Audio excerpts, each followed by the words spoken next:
see my screen, I guess, right? Yes, go ahead. Okay. Yes. Okay, so hi everyone. I'm Anna, and I'm a PhD student at Utrecht University and NICAF. And today I wanted to talk about this work we've been doing with the people you see in the slide to build a phenomenological model for the inspiral-merger and postmerger of to describe binary neutron star coalescences. So to give you a very brief introduction, we know that binary neutron stars emit gravitational waves, and we already have 2 events detected. One of the main still open questions about neutron stars, and one of the things that we want to study with gravitational waves, is the equation of state that governs their matter. And if we can measure the postmerger of the gravitational postmerger part of the gravitational waves signal emitted by binary neutron stars, we can learn a great deal about the equation of state. Because, for example, it involves a different density and temperature regime with respect to the inspiral and merger. It can carry information about possible phase transition, and it will also tell us about the remnant of the binary. Now, the issue is that the post-merger part of the signal is usually much weaker with respect to the inspiral merger one, but with the future generation detector, we will start measuring and detecting the post-merger. So a part of this work is also focused on looking at these future detectors. So regarding our model, in frequency domain, we describe the main peak of the post-merger gravitational wave signal as a Lorentzian with the formula that you see here, where basically C0 gives the amplitude of the Lorentzian, C1 is the frequency at which the main emission happens, and C2 is related to the width.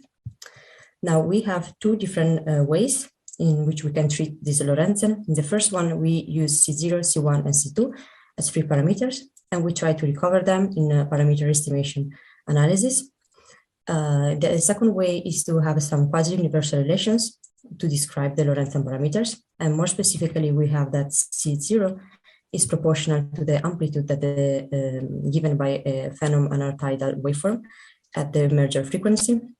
C1 is described as a function of the total mass and the tidal deformability lambda of the binary, and C2 is instead defined as a function of kappa T and Q, where Q is the mass ratio, and kappa T is a Capri constant that describes the tidal interactions in the late inspiral merger phase of the coalitions. And in the case of the quasi-universal relations, what we're interested in measuring is the tidal deformability, to see if using this model can give us some tighter constraints with respect to using a model without the post-merger. Now, this is our starting point. So we describe the inspiral merger part of the waveform with the IMR phenom D and our tidal V2 model. And for the post-merger, we use our 2 different descriptions of the Lorentzian. How do we stitch them together? So for amplitude, we use a Planck taper window just before the F2 frequency, which is the frequency of the main peak. And in phase, instead, we introduce some coefficients in order to make sure that we have a C1 continuity in the region where we are actually putting these 2 models together.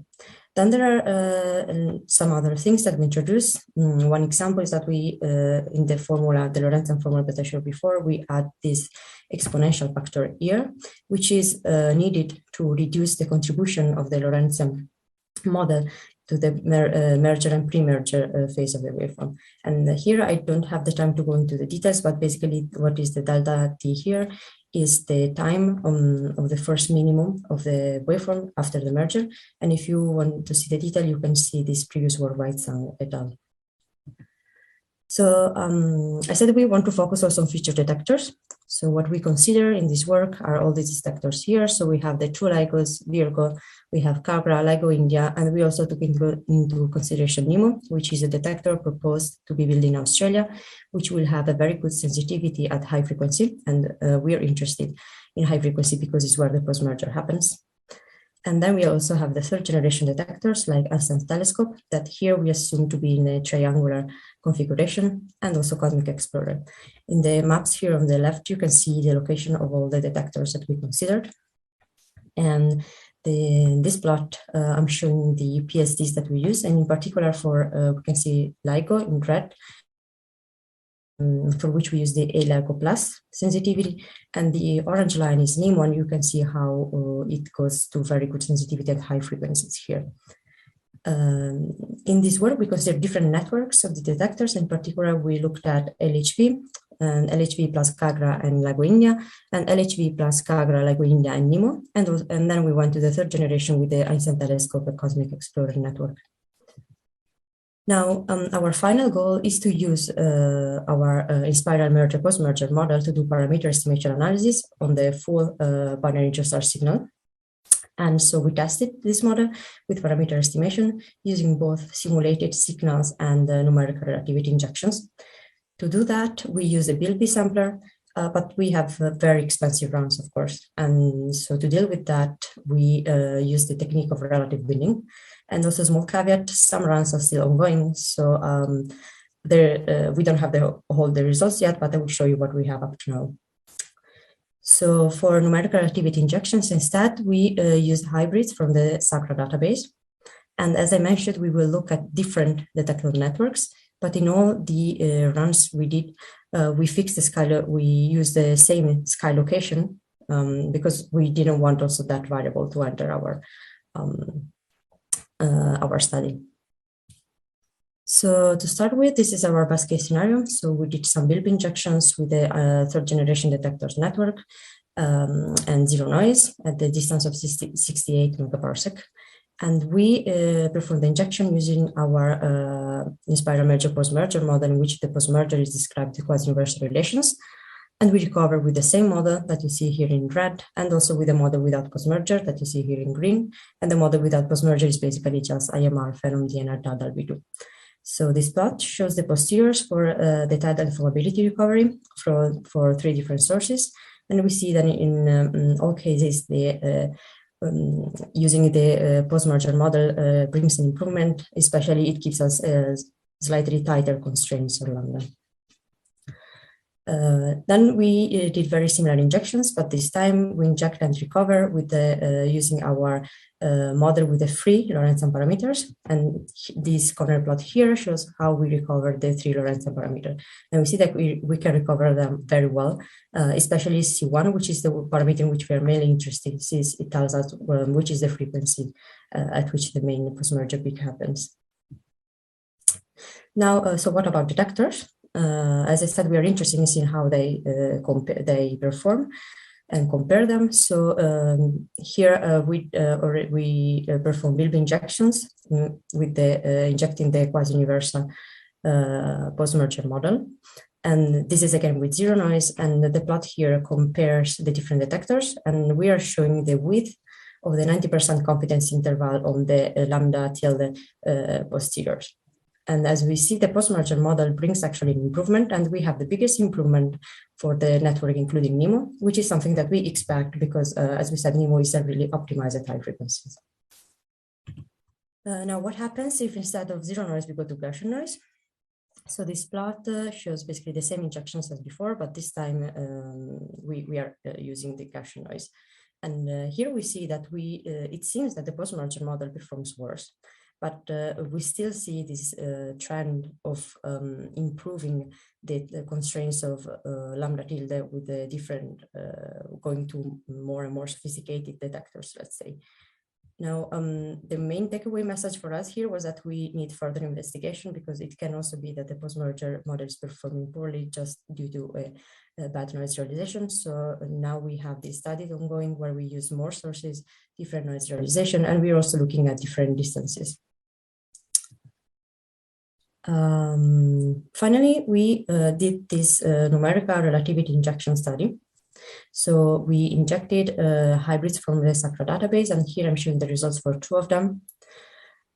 Also here, we consider the different detector networks, and we recover, here I'm showing the results where we recover both with the postmerger, with quasi-universal relation model, and with the model without postmerger.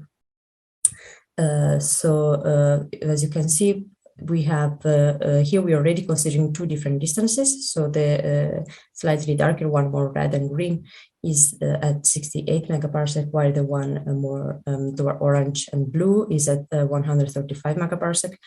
And for both hybrid, we see that, of course, they constrain on lambda, because here we're always showing the 90% confidence interval width of the tidal deformability lambda in posteriors.